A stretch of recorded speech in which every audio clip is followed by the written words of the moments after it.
Hello comrades, welcome back. We are now discussing the question of the war on woke and the war on the left. We've actually put it together in one session, although there are nuances, to put it mildly. I've actually had one speaker who I've approached said, well, I have a huge problem with wokeness, and that's one of the issues we want to discuss. We have to understand, I think, this issue about the war on woke, the culture wars that is going on.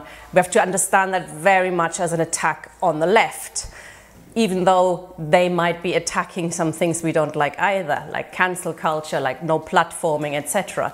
But this is very much an attack on the left after they've experienced what the left can do with the election of Jeremy Corbyn, I believe. I think that plays a huge role in what is going on at the moment. And we want to discuss things like, giving ammunition to the right in their attacks on us when it comes to this cancel culture. But we also want to discuss a range of attacks that are happening, including on a law level, a legislative level. There is, for example, the online safety bill. We talked to Asa Winstanley about this. There's the nationalities and borders bill, the trade union attacks, where they want to abolish some of the European rights. There's the Bill of Rights that we're supposed to be getting that's going to protect us all. Or is it? And then there's the policing bill, which is perhaps the worst of all, which is clearly an attack on our right to strike, and it's already been enforced, and it's already seen people being arrested. I think the capitalism in decline, a system that is struggling to keep going and to make profit, is sensing its own demise. And if you look at the papers today, it is in deep trouble, and not just in Britain with the pound falling. It is in deep trouble everywhere. So we want to look at this, what role this plays in keeping us down, basically, to avoid us ever being strong enough to challenge them for power. So I believe that's what is happening on a number of issues. But perhaps some of my people here in the studio and online have a different view. So we want to discuss various things around those issues. So it's not just Corbyn, of course. It's also the recent strike waves, I think, that is troubling them. But Tony Greenstein, I think when Jeremy Corbyn was elected leader of the Labour Party, and with it, hundreds of thousands of left-wingers joining the Labour Party, I think a lot of people in the ruling class got a pretty big fright there. Well, that's right. I mean, the dream of our ruling class is that the Labour Party and the Conservative Party will be like the Republicans and the Democrats in the United States. In other words, there will be parties that don't challenge capitalism. They have differences of opinion, but those differences are within a narrow spectrum of opinion, and they can be fiercely argued, but you don't go outside that. The problem with Corbyn, he spent a lifetime, if you like, on the picket line, supporting anti-imperialist causes of one sort and another, and he challenged, if you like, the establishment consensus. The establishment consensus that when Britain and America send armed forces around the world, they do it because they want to keep the peace. They're peacekeeping, which is a nonsense if you really think about it. He challenged that. He challenged what they were doing in Palestine, for example, in his own way. He I don't think, did it particularly effectively, but he stood for something different. And more to the point, hundreds of thousands of people had voted for him, and then we saw in the 2017 election, millions of people voted for him, and that caused real fright to them. The question was how to take him down, which they did. I mean, they tried very many things. Firstly, he didn't know the words of the national anthem, which you'll understand is a great crime in this country. Not to be able to sing God Save the Queen, or now God Save the King, of course. And so we have Keir Starmer, for the first time ever, I think, the Labour Party conference starts with the national anthem, which shows, I think, how low the Labour Party has now sunk under Sir Keir. But that didn't particularly work. There was the terrorist label, and he seemed to shrug that off. etc. So anti-Semitism became their main weapon. But I say it was started before 2017, but in the 2017 general election, they got an absolute fright. I mean, in my blog, I predicted that Corbyn could do well. I thought he had everything going for him, and Theresa May had very little going for him. And as the campaign wore on, you could see that people were warming to Corbyn's agenda. No student fees, for example, opposition to austerity. The idea that whenever there's a capitalist crisis, it's the working class and the poor who pay the price. They didn't like that. So, of course, we had a really concerted attack after 2017. I think the problem is that Corbyn never realised what it was about. He actually thought if he denied he was an anti-Semite enough times, people might believe him. Let's talk about that, the issue of anti-Semitism in a little while. Sure. But I want to ask you, Craig, because the issue of Jeremy Corbyn presenting a danger to imperialism and to the idea that, you know, Britain will be there to enforce what the US wants done in Europe and help it out, etc. From your perspective, I mean, you must have some great insights into what imperialism is trying, how frightened they got with Jeremy Corbyn taking over and becoming perhaps the Prime Minister of Britain.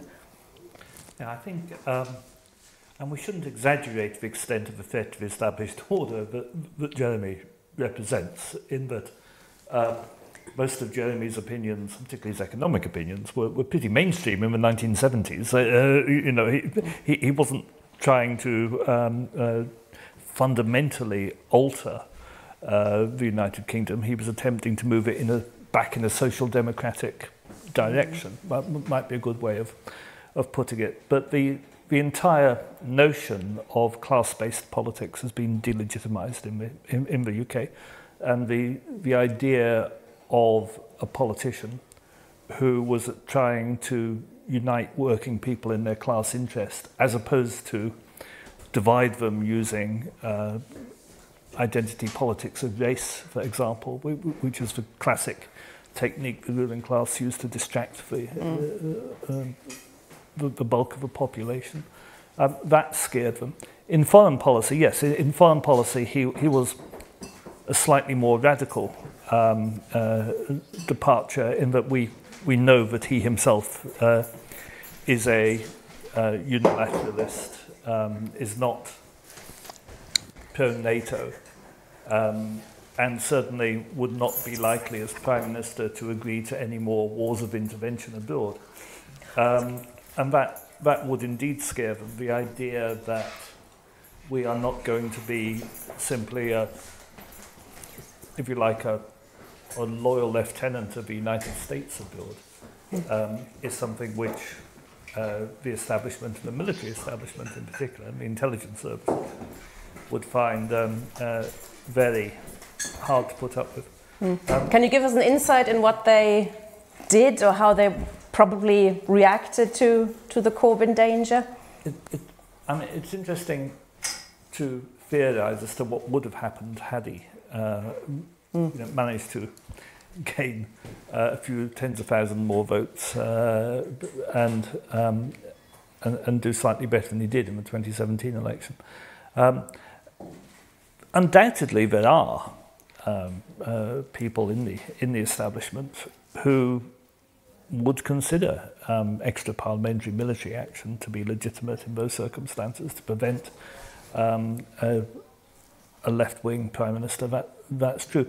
I don't see much evidence of the involvement of the British intelligence services in promoting the anti-Semitism scare, for example. And we know it's always been the case that the British security services are involved against the left, are infiltrating the left, have agents within the left. I should be very, very surprised if there's anybody in this room who doesn't have their communications intercepted on a regular basis. And indeed, good to know. Probably anybody who's listening to us now, the fact they are listening now will be enough to ensure that they in future have their communications intercepted on a regular basis. We know they do that. I haven't seen anything that makes me think that the security services needed to be involved in the smears against Corbyn. For example, the other parts of the establishment, the media in particular, and of course the Blairites within the Labour Party, are perfectly capable of doing that on their own. But that, of course, begs the question: how many of the Blairites within the Labour Party are security service assets already? But I don't see evidence of a particular security service drive against Jeremy Corbyn. Doesn't mean to say it didn't happen, but and you know, we may discover more. We didn't know about Paul Mason until lately. Who knows what hackers will turn up in the near future? And how seriously do you think sort of the US government, for example, looked at this situation? I mean, it is, you know, if you look at the situation in Ukraine and China, etc., this is a US imperialism that's not hegemonic anymore, that is being threatened. That must have been a problem for them, in addition to all the other problems that they already have. Yeah, I think the United States would have been seriously alarmed by the prospect of Jeremy Corbyn becoming Prime Minister and what direction his foreign policy might take. There's no doubt about that. And will be, I mean, at the moment, they're all very, very happy. You know, you have this unbelievable sight of the platform of the Labour Party with, you know, a huge Union Jack behind all of them. As people may know, personally, I'm a campaigner for Scottish independence. I want my own country to be free of British imperialism. But I was listening yesterday to some of the speeches from the platform actually attacking Scottish independence and saying, we will never support nationalism in front of this huge bloody Union Jack, which I thought was absolutely hilarious lack of self-awareness. But the sad truth of the matter is, of course, that it's been achieved.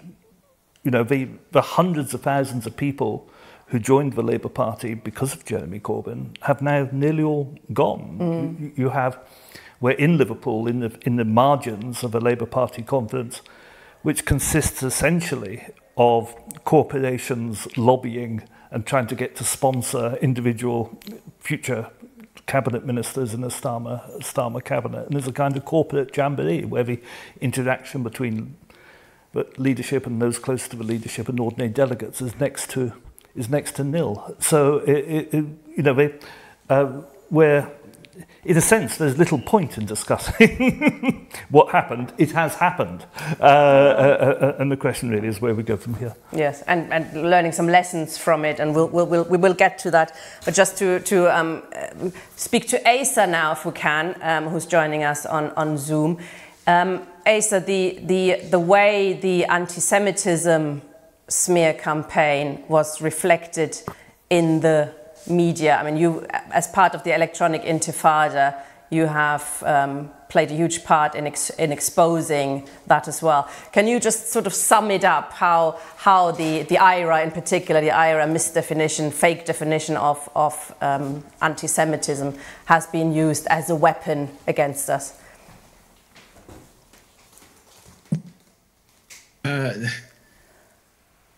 How's my sound? Good. Okay. The IHRA definition of anti-Semitism. Sorry, I'm a little bit distracted because I'm trying to keep an eye on Al Jazeera and seeing when episode 3 of the Al Jazeera investigation is going to be broadcast. It hasn't been broadcast yet. Oh, do you know anything about that, actually, why it's being delayed? That would be interesting as well, wouldn't it, as part of what we're discussing here? I'm in the dark like everybody else. So, no, I don't know. So, the Al Jazeera's new series, The Labour Files, relates to this. I mean, I can only speculate it might have something to do with the settlement of the lawsuit. Richard Millett's lawsuit against Jeremy Corbyn was settled. It was just announced earlier. And Squawkbox has done an article about it. So it may relate to that, may not, I don't know. We'll see. In regards to the IHRA, I mean, I want to disagree slightly with Craig with some of the stuff that Craig said. I mean, I think there is quite a lot of indications that the British intelligence services were involved in smears against Jeremy Corbyn. I agree that there's not that much evidence that they were involved in specifically anti-Semitism smears. I mean, I think that was more the Israelis. And almost certainly Israeli intelligence services, certainly Israel lobby, which we know have links to Israeli intelligence services, were involved in very openly smearing Jeremy Corbyn. So there may not have been much of a need for the British intelligence services to smear Corbyn in terms of anti-Semitism, because they had the Israelis to do that for them. But Matt Kennard has done quite a good job of, I was trying to find the article, I don't have it to hand, but Matt Kennard did an article where he investigated all the media coverage of Corbyn, and he found dozens of instances where, I forget the exact figure now, but he found dozens of instances where mainstream media attacks against Corbyn were openly sourced by MI5, MI6 and other British intelligence services and the British, what you could call the British deep state. So these were the articles that were openly saying, according to a British intelligence source, X, Y, and Z. So it was things like, Corbyn is a danger to national security and all these kinds of things. So this is what they were doing openly. So what were they doing behind the scenes? We'll find out. I think more will come out about it, but I do think the Israeli role was fairly open compared to the British intelligence role. In terms of the IHRA, I mean, it was just one of a long string of manufactured scandals about Labour anti-Semitism. This whole invented idea of a unique problem of left-wing anti-Semitism was the most successful weaponization. It was the most successful smear against Corbyn and the movement behind him, really, because it divided us. It divided the movement, and I still think there's a lot of lessons that haven't been learned from it, unfortunately. What are the lessons for you, Asa? It's you can't. You have to fight back against it. I mean, this is what Corbyn never did. He did fight back against some smears. He fought back against, like, for example, when on other issues, like if you remember the story about Corbyn was a Czech spy during the Cold War. The Tory MP who said that, Corbyn's people sued him, and he successfully won a libel suit, donated the proceeds to charity, and that then provided an example for others who would sue him in the same way. But there was nothing ever done about anti-Semitism smears, about the lies against him, and it was a big problem because I mean, to me, so that's the lesson to me, is you can't just, the strategy from Corbyn and his people seems to be, we'll just sort of ignore this and we'll condemn anti-Semitism. Well, this wasn't about real anti-Semitism. It wasn't about real anti-Semitism. It was about Israel. And he never said that. He needed to come out openly and say, these are pro-Israel groups that are smearing me. They're smearing us, crucially, smearing people in the movement, because we're not pro-Israel. We see Palestinians as humans and like these racists. So these are the reasons for these false allegations, and he never did that. He just sort of tried to sweep it under the carpet for the most part. So and these things keep coming back time and time again. Against it's a really potent weapon against the left, and there's no way around it. It just has to, you have to call it out, you know. And yes, the response to calling it out will be to say, oh well, that's anti-Semitic because you're saying anti-Semitism doesn't exist, which of course we're not. But you just have to.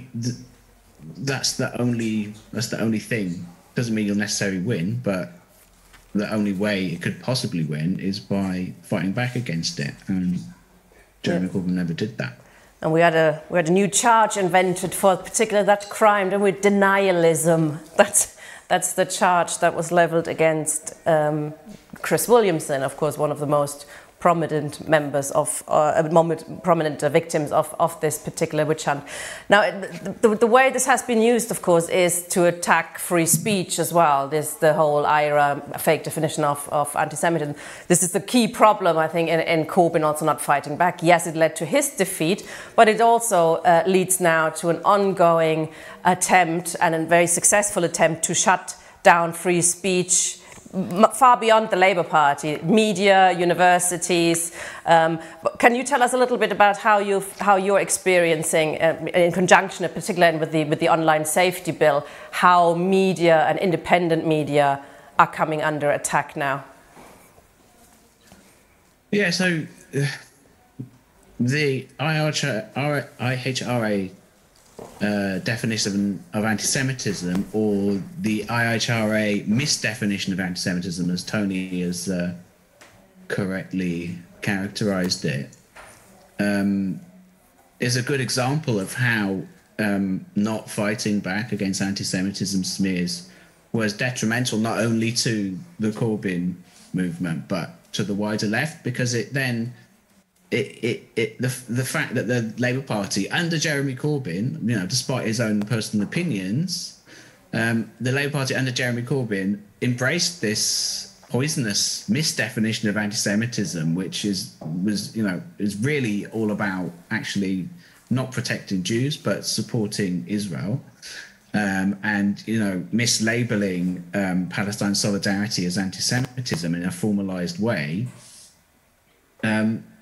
That the fact that the Labour Party endorsed that misdefinition gave it a credence that it wouldn't otherwise have had, and it meant that it's caused a big problem for the Palestine solidarity movement. You know, it's had to fight back against it in a way that it may not have had to have done so. Like there was an example of I think in 2019. I wrote an article about it. Tower Hamlets Council in East London, they blocked the Big Ride for Palestine, which is this sponsored bike ride, you know, to raise money for Palestinian children, for mental health support for them.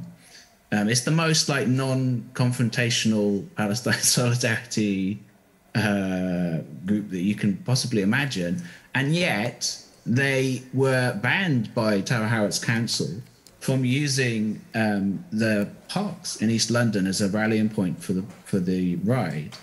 And it took some freedom of information requests to find this out, but secretly the council had used the IHRA definition as their justification for blocking that bike ride.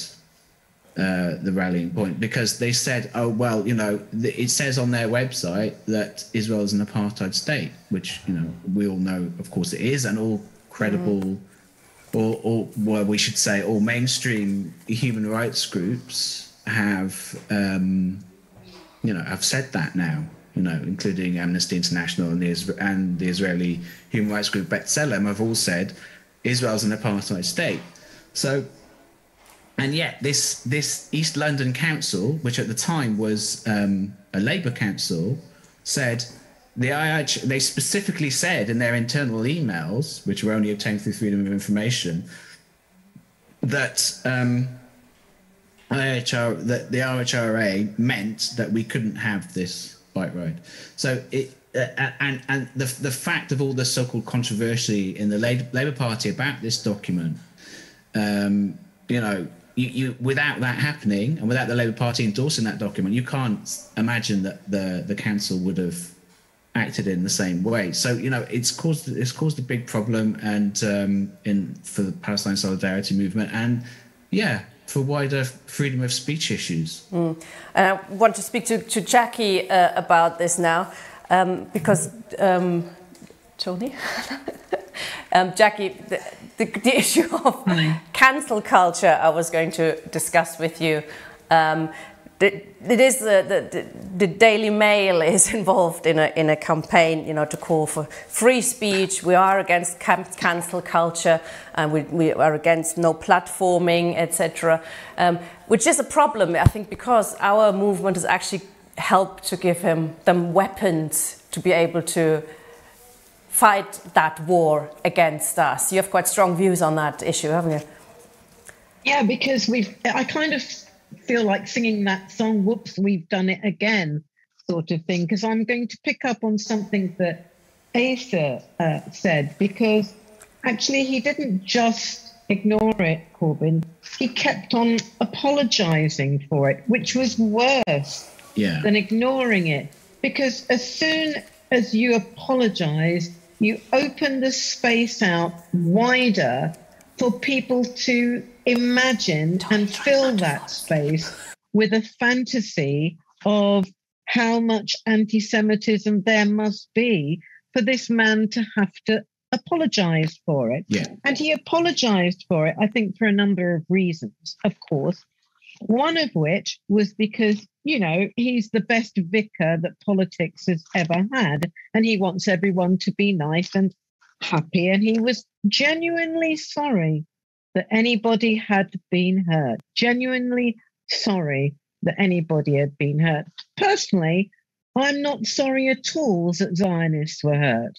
I want them to feel emotional pain. I want them to feel guilt every time they see a child's body exploded. I want them to feel how bad their ideology is. But, you know, I'm not such a nice person as Jeremy Corbyn. But, I mean, and on top of that, he had people, and I'm bringing this up now because he's been in the Al Jazeera documentary so much. Interestingly, he's not been described as Jewish, and he is. James Schneider, who's a very nice man, you know, he's the kind of man I don't want to upset, because he's always, you know, he's a very good PR in that way, because if you meet James Schneider, you like him, but consistently his line was the same line as Landsman, which was apologise, apologise, apologise. And this is where it links to the woke culture, right? In that you cannot hurt people. You can't hurt people's feeling. And it's something that equates hurt feelings with limbs being ripped apart by exploding bullets.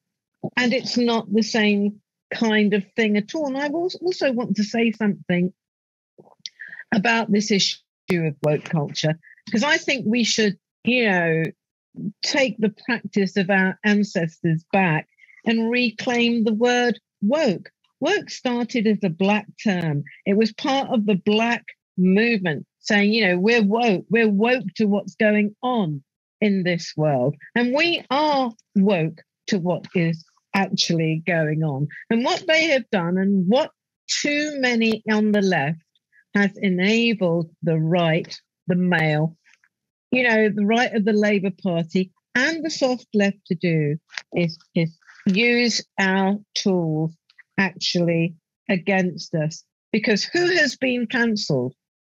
Who has been cancelled? It's not the Zionists. It's not the racists. You don't see Tommy Robinson being cancelled. 2 years ago, Tommy Robinson held a demonstration, wasn't it, in the Mall? And he actually had police protection to do it. So who is being actually cancelled here? And I did send in a screenshot, but I think everybody has found it far too difficult to put on here, because I wanted to actually show people what this was, because there's been a hoo-ha recently. Anybody who's been following social media knows that there's been a hoo-ha, because suddenly and it's been caused by the Al Jazeera program, suddenly Novara media and its leading figures are suddenly on the back foot about this, because they are suddenly stuck in this contradiction where it's absolutely obvious, that the anti-Semitism had actually been weaponized. They can't get that. Nobody can now, who's got any truthfulness to them, say anything but, of course, it was weaponized. And yet, what position did Novara media take? Now, I've been following this, as you might imagine, very closely on social media. And Aaron Bastani, who's their most sort of acceptable face of Novara media, has been going things like, look, I know we did that, but when we did that, we were really young and we were only just learning and we had other jobs and we wouldn't do that now. That was the best line of his actual defense. He didn't mention the fact, of course, that he went on mainstream TV and actually admitted, a false admission, that anti-Semitism was a major problem in the Labour Party. He didn't mention about that. And I actually have been reposting, and they still will not answer a tweet from Ash Sarkar, who called me a crank because I called what was happening a witch hunt. Now, when you have the point when one of our leading, and they are, I mean, they're very boastful about it. They get something like, I don't know, 100,000 views or whatever on whatever it is they do. And these are the people who are being invited onto the BBC, onto ITV, they're in our newspapers. When you get people like Ash Sarkar, I'm a communist, baby, calling other left people cranks because they're telling a political truth, then actually what we need to be looking at is the problem in how we use language and how we support each other on the left. Because who did most damage to left solidarity? It was the left who did the most damage to left solidarity. And if we ever get a snifter at any form of power again, and I have huge doubts whether it'll ever be within the Labour Party, I mean, one wonders, because I suspect, I'm not sure those people have learnt a thing from it. They have had thousands of people now from what happened last night saying to them, why haven't you had an interview with Rika? Why haven't you had an interview with Jackie Walker? Why haven't you had an interview with Mark Wadsworth? And their line, this is the line they're following, they pretend we don't exist. So they've done a short little snippet about the Al Jazeera documentary yesterday without any reference to the actual people who were there. Now, I know I've gone on a bit about this, but to me, this is an exemplar about what the problem is with the way that woke culture works and the way that identity politics works. And for me, identity politics is politics that takes power away from the equation of what we're talking about. The Palestinians are totally powerless in this conversation. The Israeli lobby is powerful, and yet people don't just say we must listen to both sides. They're equating them. They're putting the Israeli higher than the Palestinian voice. We are in an extraordinary position at the moment, and it's up to the left to redress this. I don't want to let you go quite yet, because while you say, Novara media, perhaps even Owen Jones, I think he's also made noises along those lines, like, "Ooh, I didn't know that. We didn't know that." Yeah, to be honest, you watched the Al Jazeera. There was nothing new, was there? I thought they're all going, hold on a minute. I thought they were all cranks. Because, the funniest thing, I have to tell you this. So Aaron Bastani then, mea culpa, then did this huge long thread about the time that he went for this job with this major organization and there was actual interference. He got the job and then he had a campaign against him using some political things he said to cancel him. And he thought that that was a defense. And I said to him, hold on, are you telling me that you had experienced it? And in spite of experiencing it, just think of what they did in Novara Media. I actually believed what the mainstream press said about this. Just think about this. What happened to me when I was suspended and eventually expelled the second time is that somebody from the executive of the Jewish labor movement in a closed conference meeting took a film of me, edited it, and put it out to the media. That's what happened. And Novara Media, and that includes Owen Jones, by the way. I mean, we do have beef with Owen Jones, I have to tell you. Looked at this and went, oh my goodness, look at that. Oh my God, he's a fair cop, you know. Yeah, that's proper media, that's proper investigative media. And we're supposed to excuse them because they were young, snotty-nosed students. They were not. Why they did it, they made a choice, and it was a choice to side with those who have power in order that they would still have access to power. Well, let's see where that's going to get us as a left movement. I think you put your finger on it there. What do you think, though? Is there similar reasons behind why the Socialist Campaign Group is as quiet on these issues as it is? Is it career reasons? No, look, it's not quite career reasons, but it kind of is. Because this is the folklore that is going on, and it's going around, you know, with the Landsmanites. It's going on with CLPD. It's going on with the Socialist Campaign Group, which is, if we just stay quiet, if we just don't do anything, if we manage to build a fortress of silence around us, we can wait till the next cycle and then we'll have another chance. I mean, what they don't get is two things out of that. One is, they help to actually destroy the very movement that supports them and would get them in for a second cycle. And B, if anybody saw, there was a tweet that was deleted from the Sikh guy who's the head of the disciplinary committee. Josh, I think his name is Josh. Anyway, it was very quickly deleted because what it basically said was, we are now on top, and I am going to make sure by every means possible that the left never, ever gets a foothold again. Now, this is being said by a committee which is supposed to be objective. That's just what's happening on the top. If anybody thinks that this is the same as happened under Blairism, then they don't remember Blairism. And they haven't researched what happened. This is not the same as what happened under Blairism at all. Yeah, thank you very much, Jackie. That was a very interesting contribution. I want to now turn to Kevin Higgins.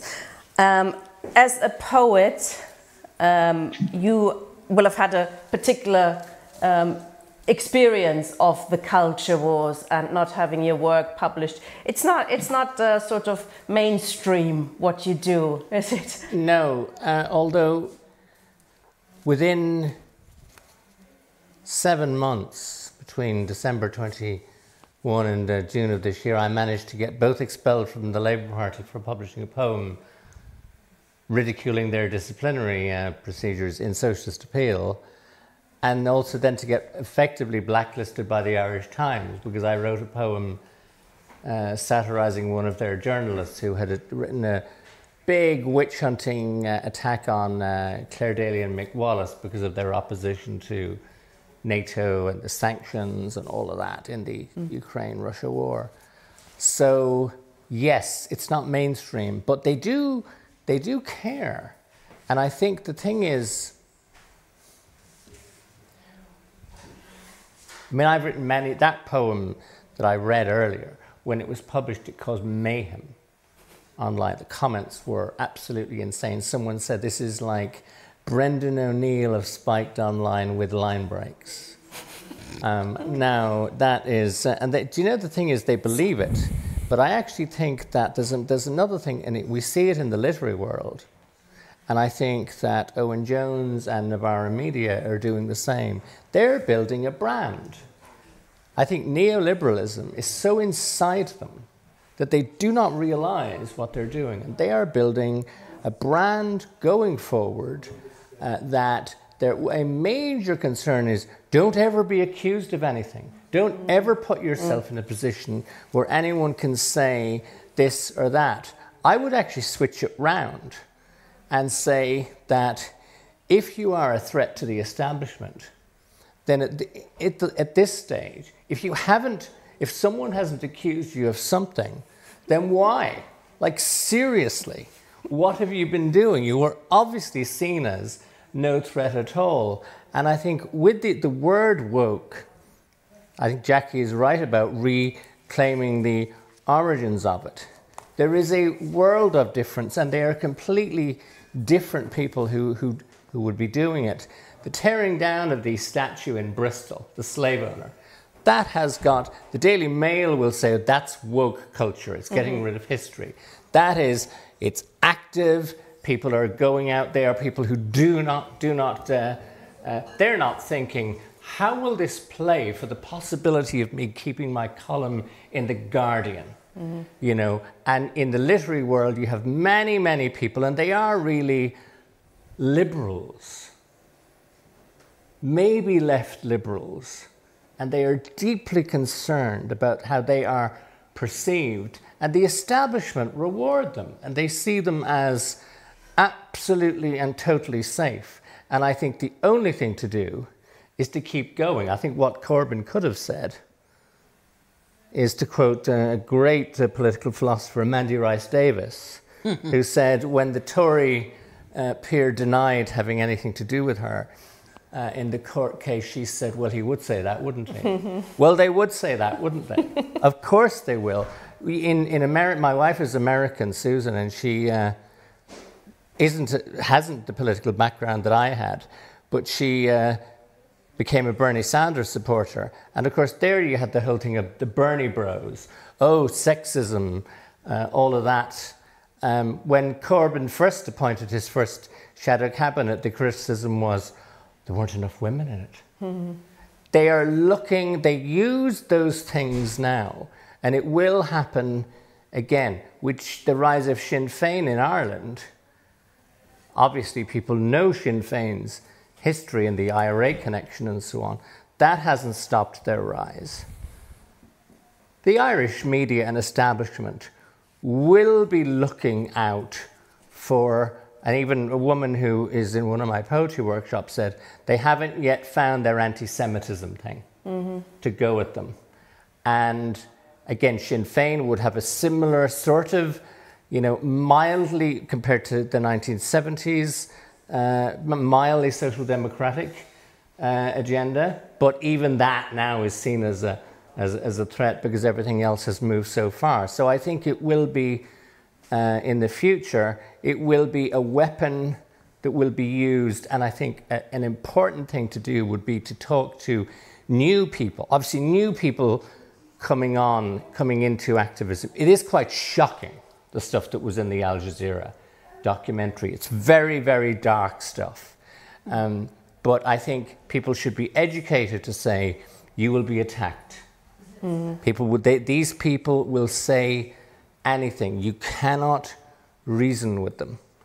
This is their agenda. It will come. We don't know how. We don't know what the issue. They don't actually care about what the issue is. They will say anything to destroy these movements. But I think also to try and rip away the positive side of what is called woke, like Black Lives Matter and the tearing down of the statue in Bristol, to say that has nothing to do. You're not going to get any Guardian journalists ripping down statues. No. I don't think. Craig, this is a problem, isn't it? A sort of, you are, especially with internet, social media culture, anything you put out will be dissected and is there forever and ever and ever. I mean, tell me about your journey from being a diplomat to being pretty much cancelled for standing up to, you know, various things.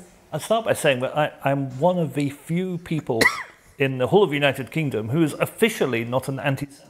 Whoa! There was, I was involved in a libel case where I went on Sky News and I was ambushed by a Daily Mail journalist who called me an anti-Semite live on TV. And I said to him, "You're a liar." And the Daily Mail then sued me for libel for calling him a liar, which but that ended with an official statement into the High Court that I am not an anti-Semite. So I am I can have an official not an anti-Semite badge. But one thing, before I get on to what you're asking, one thing that interested me from the conversation we've been having, and it was touched on slightly, but not directly tackled, was the question of how much people believed what they were saying. You know, did the people making the charge that Tony was an anti-Semite actually believe Tony was an anti-Semite? Or was it simply a question of political expediency? And I think in the vast majority of these cases, there are people in the movement supported, funded, run by Israel to destroy opposition. There are people who genuinely believe what I say, I think, because they're fanatic, like Jonathan Hoffman or Mark Lewis. But I think a lot of the people in the Labour Party who were enabling this and who were doing it didn't actually believe it at all. And I don't think, and that's the same with Owen Jones and the Vara media, we haven't quite said it. I think they were lying in saying they believed this stuff, and they were doing it to further their careers. Well, I think it has to be said. You know, I think people were knowingly perpetrating a fiction for reasons of political expediency and for power or getting close to power, and that's very sad. And the other thing I wanted to add, we were discussing the role of Jeremy Corbyn and his failure to stand up. You know, the thing that comes through very strongly in the leaked Labour report, and partly in the Ford report as well, is it was worse than that, in that they were actively throwing people to the wolves. You know, they were actually throwing people who had supported and helped them for years and who had decades of anti-racism activism behind them, who were their closest supporters and friends. And they were sending messages saying, let's get this person kicked out as quickly as possible to kill this off. Yeah. Yeah, so yeah. I think it was worse than simply apologising. You know, I think we need to be very blunt about some of these things. Yeah, I think it worries me, and people on the left are as guilty of this as people on the right. This thing of cancel culture, where there seems to be an expectation that you should agree, that somebody should agree with you or should agree with a set of beliefs on every single point.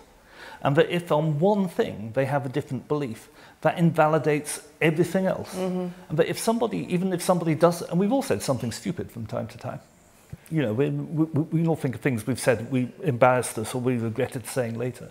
But if somebody makes one mistake on social media and says something that's basically wrong, that should invalidate their entire life's work and everything they've ever done and everything they ever will say or do again.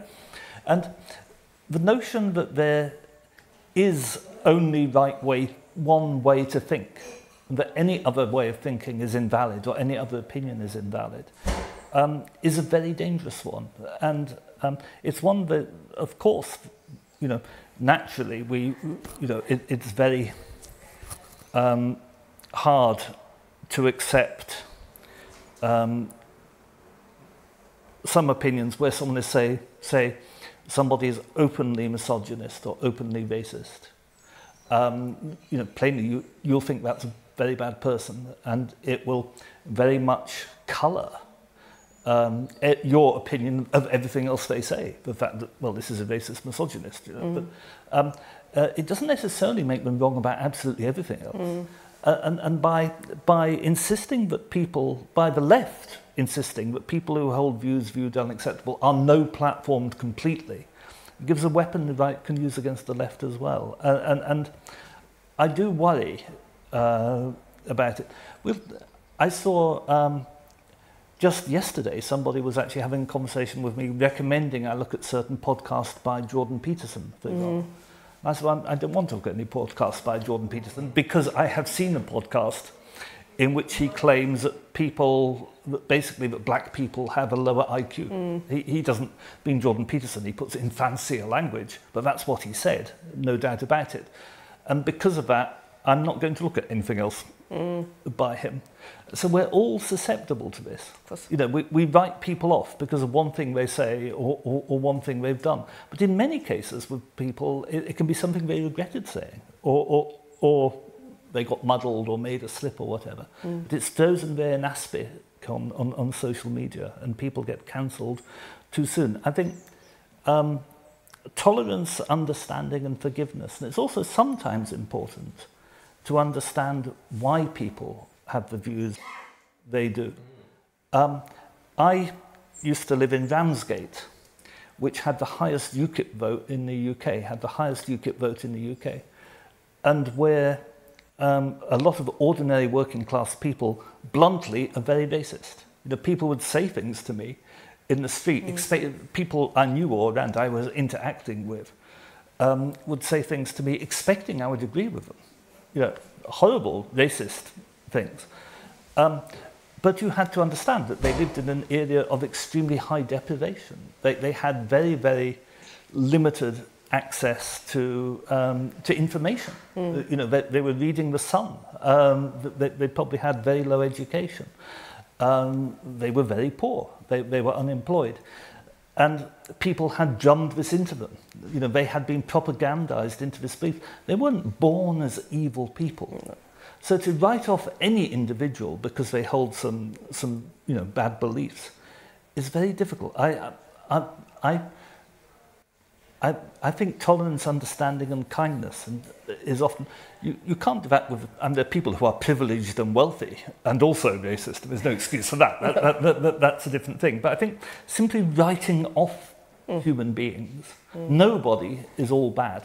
Simply writing off people is too easily done. Oh, especially because we're socialists, actually. We're a minority now. Yeah. We want to win over the majority, don't we? How are we going to do that? You know, because we're not Stalinists, we're not just going to enforce it. We have to win people over voluntarily to you know, come with us on the journey towards socialism. And if you just say, well, they're never going to get it because they're racist or they're stupid or they're this and that and they're chauvinistic, then you know, we're in trouble, aren't we? I mean, I know you don't see yourself as a Marxist yet, but you've come through you've come through quite a journey, haven't you? I mean, do tell us a little bit about, I mean, how you come from, you know, being a diplomat in Uzbekistan for the British government to sitting on our sofa here. That is quite an interesting journey.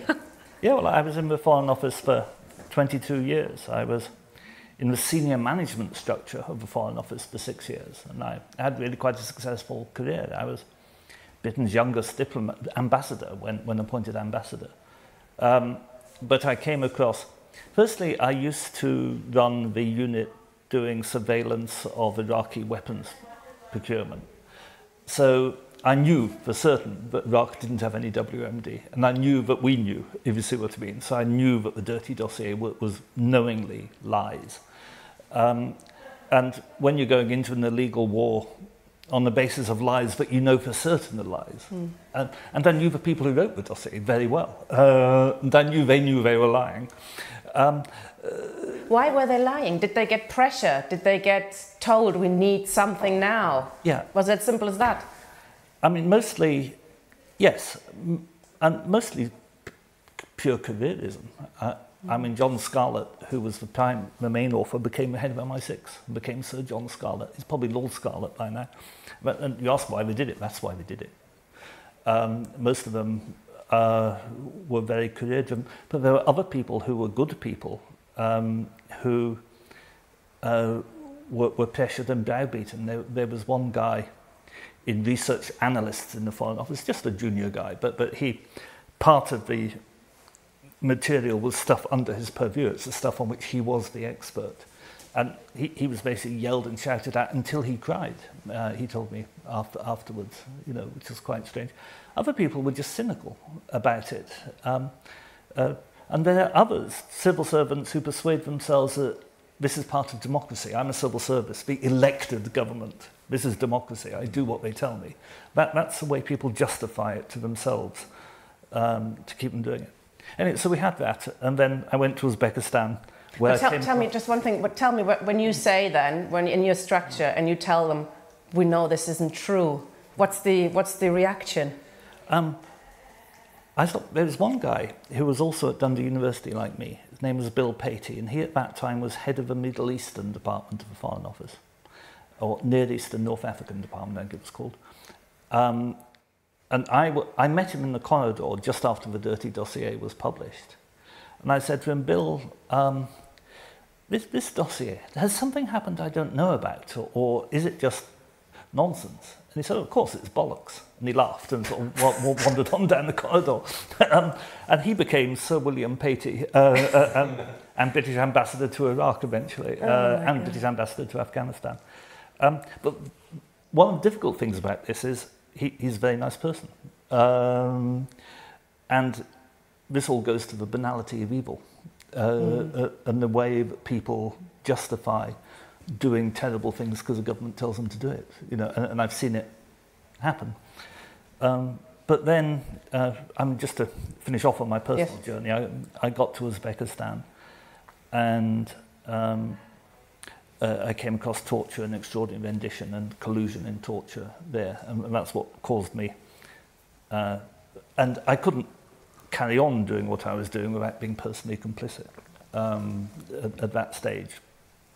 I couldn't really continue in the Foreign Office. And my leaving, and of course, I expressed my concerns about illegal complicity in torture in writing to Jack Straw. And the reaction of the security services was to try to fit me up with all kinds of false charges and accusations. Oh, right. And to leak details of my love life to the Mail on Sunday, which was not very pleasant. So that all became very messy and horrible. So my view of the establishment fundamentally changed.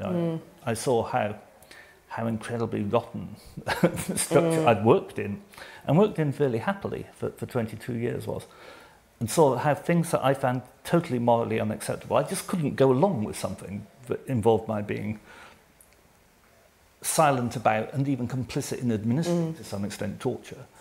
But so many other people who are perfectly normal and actually very nice people were prepared to go along with it, and that's something which I will carry to my grave with sadness and puzzlement. Yeah, and you've been on the receiving end on a few other things since you've been reporting. I mean, you're now a commentator, I guess, of sorts, and the sort of war on the left has found reflection in how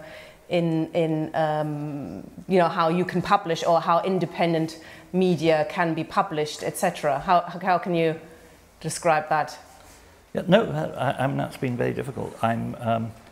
Because my opinions have become, I suppose, I don't think my opinions have changed much. I still am somebody who believes in privatisation. Sorry, not in privatisation, in nationalisation. Oh, good. In nationalisation of public utilities, in free education, free healthcare. I believe in worker ownership in companies. But those are all things that liberals have believed in the 1970s.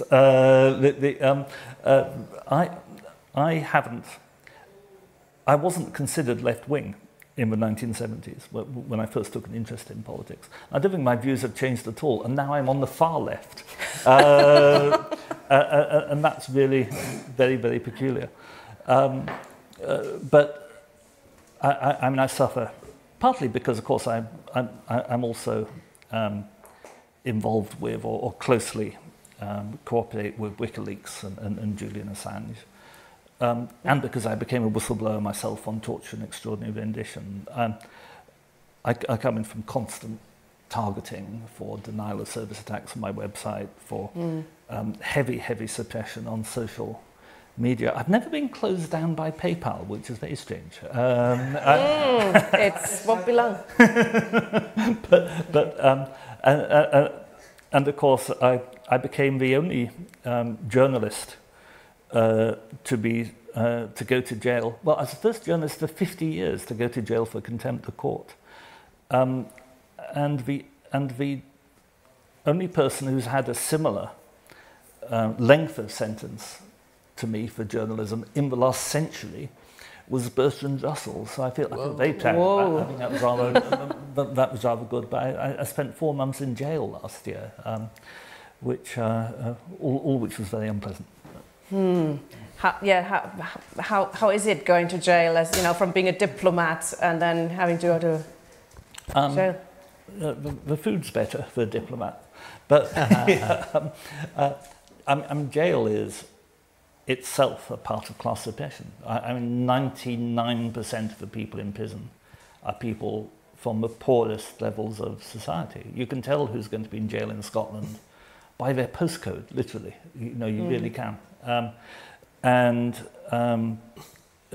Most people there were there as a result of poverty and addiction. And it does no good to anybody to bang them up in Victorian conditions in these tiny cells. I myself was kept in solitary confinement, in effect. I was in a tiny cell for 22 and a half hours every day, for 4 months, which I think was intended to break me. It was quite amusing. Where I was allowed for 1 hour to walk around a small exercise yard, not much bigger than this room, and I had 4 guards monitoring me.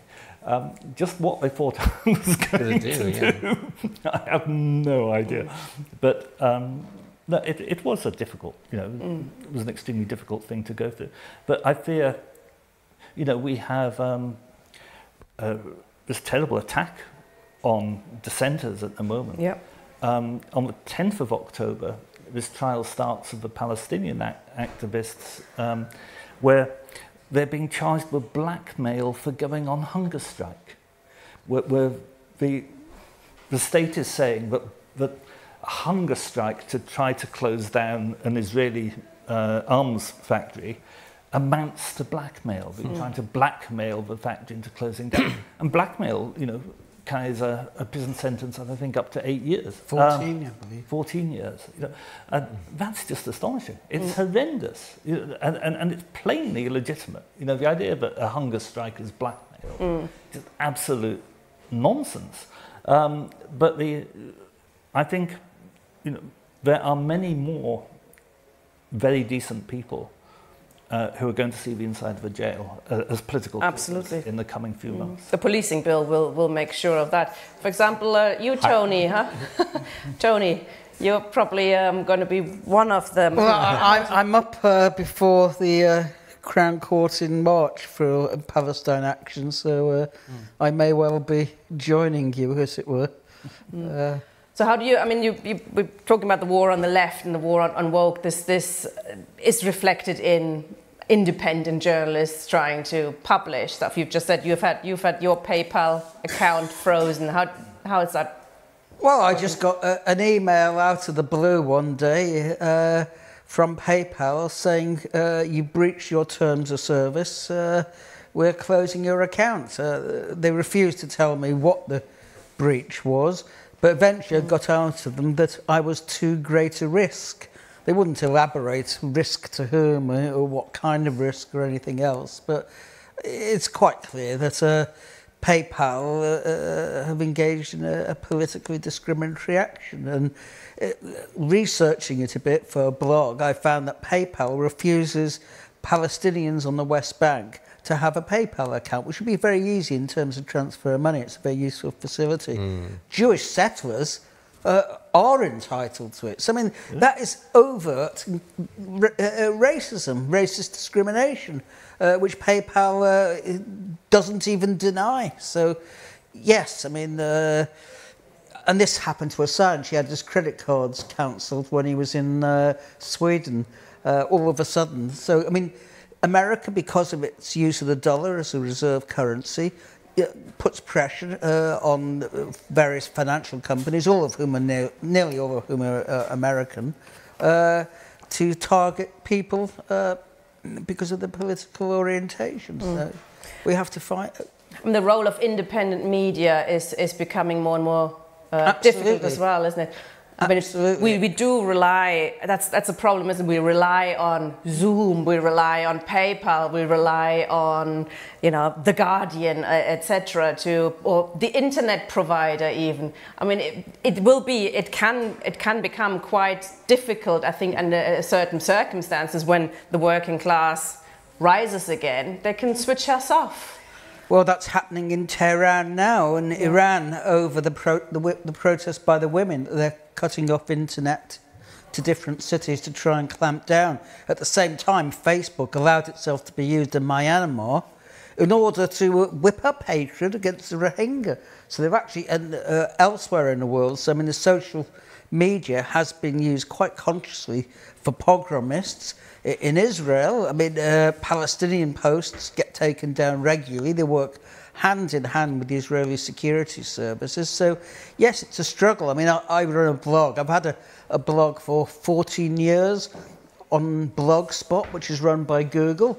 But because there were threats made by Nasher Jew and so on, I had to put up a new shadow blog on the website, which cost me money, obviously, in order, if the old blog is taken down, that I have some medium with which to put it up. It's a constant problem because Facebook, you know, I mean, it just censors anything it doesn't like. It gives no reasons. You cannot appeal. There's no rationale. That's the nature of it. So it's a constant fight. Not only that, but like Canary, I mean, I used to get... The majority of my traffic was through Facebook, but they've altered the algorithms, so virtually none of the traffic now comes from Facebook. They've done that to Canary, because Canary, I think, had 8 million in 1 month, and it's gone down to 250,000. And they're manipulating the algorithms. And are Jackie and Asa still with us? I was going to talk to them about independent media as well. Asa, as you know, some electronic intifada, which I've learned in an interview with you, is not actually registered anywhere where the state can get at it, as I understand. Have you had trouble with censorship much? Yeah, like we've had the same problem that Tony just described, and I think it affects pretty much all the left-wing independent media in general.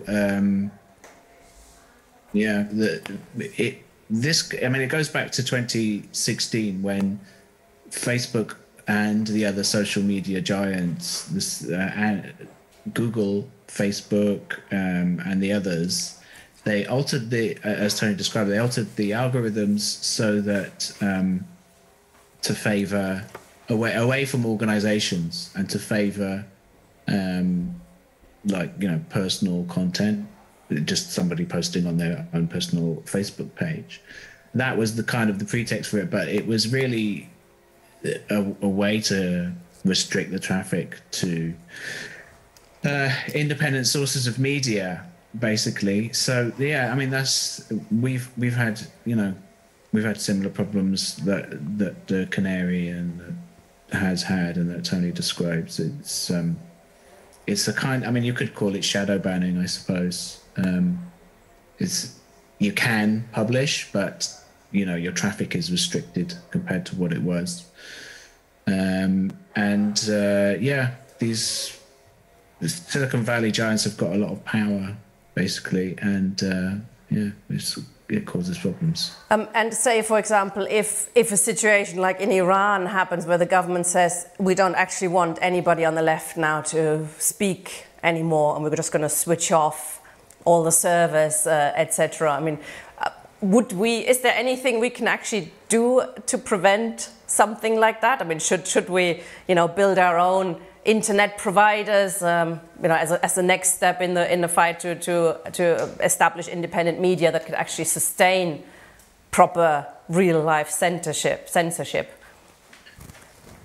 I think that we just have to be where the audiences are, so as long as we're allowed access to these platforms, we just have to use them as much as we can, basically. I think, it's a difficult question. I mean, thing, alternative providers and whatnot is it's tough because, so there was this platform, riseup.net. I mean, I think it's still going, I think it was an anarchist collective, if I remember. And they used to provide, and they may still, I'm not sure, but they used to provide email and web hosting services to quite a wide variety of people on the left. So, there's things that can be done, but the nature of social media tends to be that sort of the first company or entity into that space will be kind of the biggest platform, So if you try and sort of do a similar thing to Twitter, it's sort of pointless because the audience is all going to be on there on Twitter. And then, if you're trying to build up your own alternative to Twitter, it's never going to have the audience, I don't think. So it's a bit of a losing game. Yeah, I did speak to Jeremy Corbyn once at the Labour Representation Committee conference, and I asked him if he had regrets over what happened in the last 7 years in the Labour Party, and obviously I was hoping for something on the antisemitism smear campaign, but he didn't. He wouldn't want to have that, but he did speak about media, and he said he regrets that he didn't actually put some money into an alternative form of media. Do you think that would have made a difference in the last 7 years? Yeah, well, it could have, but also, I mean, I do think Jeremy Corbyn's regrets on the alternative media actually are related to the Labour anti-Semitism smears, because we had an alternative media. We still have an alternative media. We had me, we had the Electronic Intifada, the Canary, Squawk Box, and a few others. We're all doing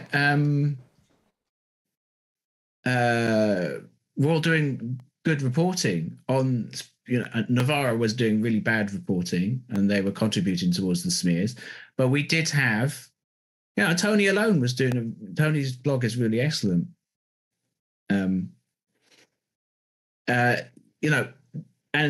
obviously Craig hasn't really focused on that issue, but Craig's blog is really good too. And like that, so I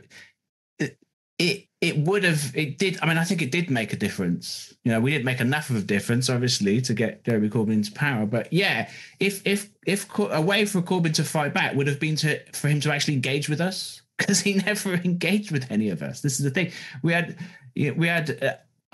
could tell you now, like I had one interview with Jeremy Corbyn in the summer of 2015, before he was the leader of the Labour Party, when he was trying to get to be the leader of the Labour Party. And then after that, after he became the leader of the Labour Party, I was basically asking him and his people for, 5-6 years for another interview to talk specifically about the anti-Semitism smears. And it was always, oh, it's not the right time now. There's this thing with the IHRA going on. We couldn't possibly do it now. Implication being that it would be too controversial. And it was never the right time. And even now, it's still not the right time. Like he still won't do it now. So like, if Jeremy Corbyn is watching, let's have an interview. Like, they should have put more money into alternative media, but just engage with the alternative media. Instead, him and John McDonnell doing interviews with the Jewish Chronicle and the Jewish News. And it resulted in front pages saying, not good enough, and stuff like that. Just more anti-Semitism smears, basically.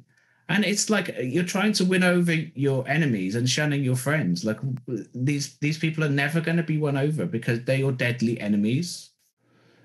So there's no point in trying to engage with them. You know, why are you shunning your friends like this? It makes no sense. And they're still doing it now. There's no lessons really being learned. Thank you very much for joining us, Asa. We also have another person on the Zoom, and there's actually an important aspect on the war on the left that we've all had the pleasure of experiencing over the last 2 weeks, and that's the ideological war on us when it comes to the monarchy. Wasn't that shocking? I mean, the non-stop assault on our senses in terms of, you know, the monarchy is natural, the monarchy is part of society like fish and chips. They threw literally millions of pounds at us in the last 2 weeks to make sure that that's what we get to believe. You know, we can't challenge the monarchy because it is part of society. And I think there's this actually, it is a lot of people will say, oh, this is a diversion, you know, from the class struggle, the monarchy. Okay, for 2 weeks I won't watch the telly and you know, and then it's over. But I think that underestimates how important the monarchy and the crown are to keeping the established order. And we have Steve Freeman with us, and Steve was supposed to speak in a session yesterday, which we had to cancel for because of the technical issues we've had. So we thought it does fit into this session, and sorry to bring you in late because it's kind of unconnected, but it is very much part of it as well. And we actually want to make that point that this pro-monarchy ideological warfare on us is part of keeping us down. If you believe that there's somebody who's born to rule over us, I mean, you believe anything, and you believe capitalism is as natural as that. So welcome, Steve Freeman. How do you see that as part on the war on the left? Well, I wasn't totally sure, Tina, when you said what I was going to say, and I've been listening to Craig and Tony and the other comrades, and my brain has been working overtime as I was thinking about them and how I would actually approach this topic. Because I'm thinking, obviously, this war on woke is an international phenomenon. You can see it in America, you can see it with Trump, and it's not purely British. But on the other hand, there is a British aspect to this. And I think we have to think about that peculiarly British aspect. And I suppose as I'm thinking about this, I think there is a battle going on, a three-sided battle. There is, on one hand, we've almost got a battle between fascism and liberalism, and you could see this war on woke as being a struggle between fascism and the right against liberalism and liberal values. But on the other hand, I think there's an argument for democracy against liberalism. I think we as Democrats, we're opposing fascism and we're opposing liberalism. So I think we have to think of these arguments about how democracy, because of course the war on woke is a way in which fascism is challenging liberal political correctness, I suppose you might say, and using democratic arguments about free speech. And so I suppose if you're thinking about liberalism in this country, liberalism is represented by the liberal state, the Crown in Parliament, which then brings me back to the discussion that Asa and Craig had. And Craig was really interesting to me because he's talking about the Crown, really, essentially, because when I'm talking about the Crown, I don't mean the Queen. I mean the ministers, I mean the civil servants, I mean the security services, I mean Her Majesty's diplomats, etc. They're all the Crown. So in a way, what Craig was telling us about was what was going on inside this liberal institution and his disillusionment with this when he saw how it worked from the inside. And I tended to agree with Asa. It seems to me impossible to believe that the Crown, particularly in the form of the security services, were not engaged in a struggle against Jeremy Corbyn. I mean, the Israelis couldn't have been doing what they were doing without at least the acceptance or knowledge of the organs of the Crown and the state. And I don't believe they were just watching Jeremy Corbyn or listening to Jeremy Corbyn. I'm sure that Crown agents in our movement must have been doing something to undermine him. I cannot believe that wouldn't happen. And I was thinking also of the case of Julian Assange that also came up, because, of course, the Crown is not defending Julian Assange, obviously. But when you think of this thing that really divided the defence of Julian Assange was the question of women, these issues with women in Sweden.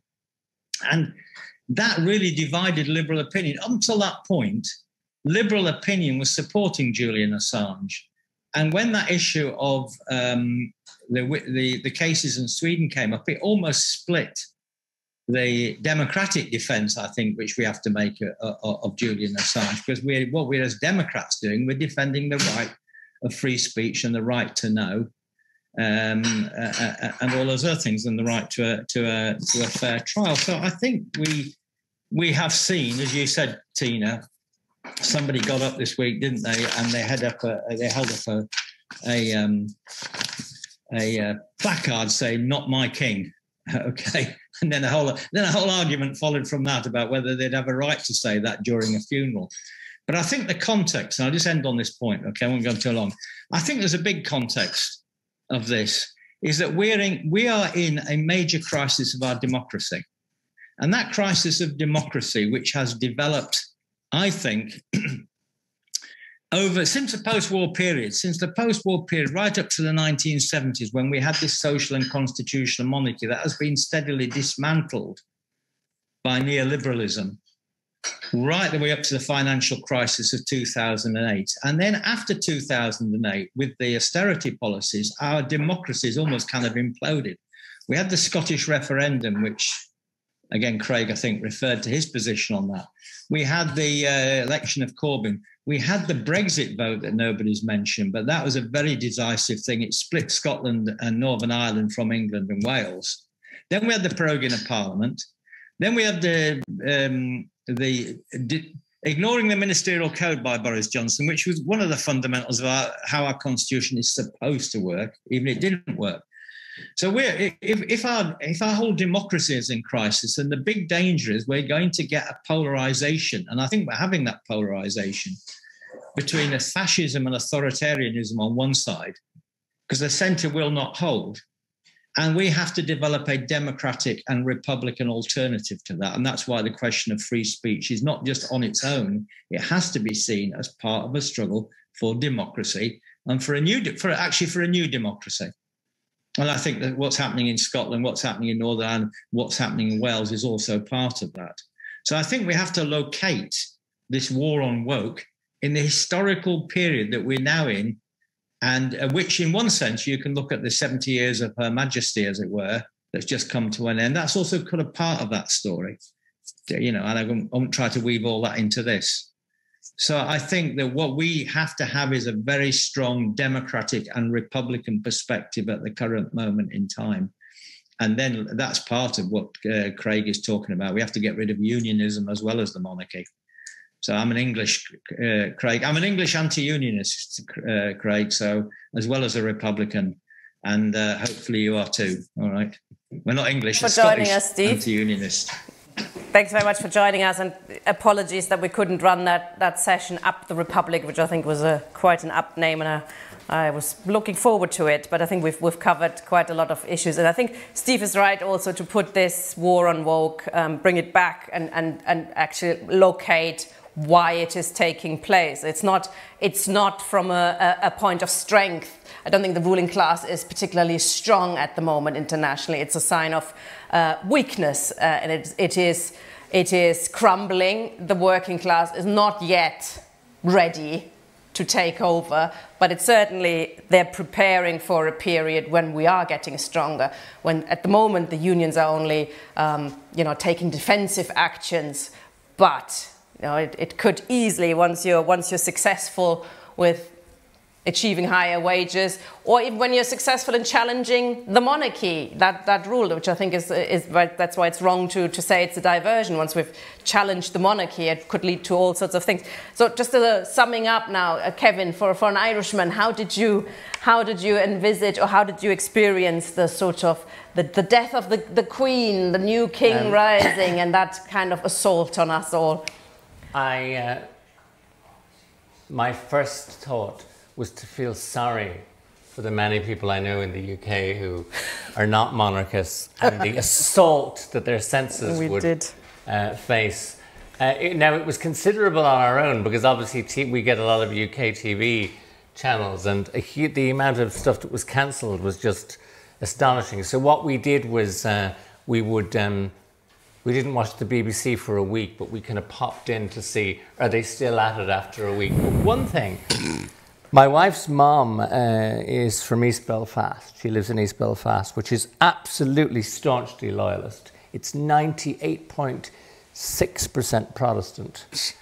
She complained that it was over the top, and they even cancelled Coronation Street. So I think there's something in the kind of furiousness of the marking that actually does indicate a weakness, which chimes with what you're saying. So, you know, I think that would be... It played differently in Northern Ireland, obviously. I think Charles got the best response when he visited the North, because Sinn Féin at the moment are on this, we're being very responsible and we're respecting the other tradition. Now, it is a different situation. And it was in England that you got the really interesting stuff, like the guy shouting at Prince Andrew and so on. Yeah. I think we have to recognise, imagine the courage it would take to go out with a sign among those crowds that could very quickly turn into a mob, and it did indeed. So, you know. Yeah. Tony, anything to sum up this interesting discussion? Yeah, I mean, this war on woke, what is it really about? I mean, historically, our ruling class has operated on the basis of dividing and ruling those who come under their rule. I mean, that's how they conquered India, divided between Hindu and Muslim. Today, it's been updated into a war on the woke. It's dividing and ruling again. This so-called culture wars is a way of persuading people to act against their economic and class interest because of an ideological affinity, whether it's abortion, religion, you name it. So there's nothing new. What is new is that sections of the left have fallen into the very same trap of adopting these identities, which are also often against their own interests. And so, I mean, we had that on Palestine, where Jewish feminists would claim being Jewish means that if you're anti-Zionist, you threaten their identity. That is their very existence. You know, that's the problem, that people have to see what happens in society is directly a consequence of the fact that a tiny class owns the vast majority of the resources of this world, and they're accumulating more. The one thing that's grown under COVID is the number of billionaires in Britain. So we're having, you know, we had the budget last week, a transfer of wealth from the poor to the already rich. And how do they do it? By mystifying people. That's what it really is about. Absolutely. We looked at that in the session beforehand. So if comrades have missed that, we can look it up again. Craig, any final words? Yeah, I think on the monarchy, one of the things I found absolutely hilarious were the newspaper front pages claiming to see clouds in the shape of and claiming that double rainbows and shooting stars were... Five rainbows. Yeah, these were signs of divine intervention. And yet the same God apparently always makes pens leak on King Charles, which I think is I think that's truly remarkable. God obviously has a tremendous sense of humour. I think, and yet then you have, you know, you have propaganda of a kind which no sane human being could look at without laughing, which everyone was expected to conform to. And then you have the so-called opposition party saying that people should pay respect and not protest, should pay respect to the dead unelected head of state and the new unelected head of state. And you have the so-called opposition party standing at the start of their conference to sing God Save the King in front of the giant national flag. And that tells you, when that's the opposition, that tells me you're in a totalitarian state. And I think that is where we are. Even if we haven't quite reached the destination, we are 2 minutes away from it. I think the question of socialism or barbarism is certainly upon us once again, and this is as we said, I think we're quite right to identify this as a sign of weakness that the state and imperialism are weak at the moment, they're not strong, and anything can happen in this period, which gives me strength. It gives me hope that we don't have to live through this forever and ever and ever, and there's no alternative. Capitalism is not a natural phenomenon. It's only 400 or 500 years old. I think it's easy to forget that.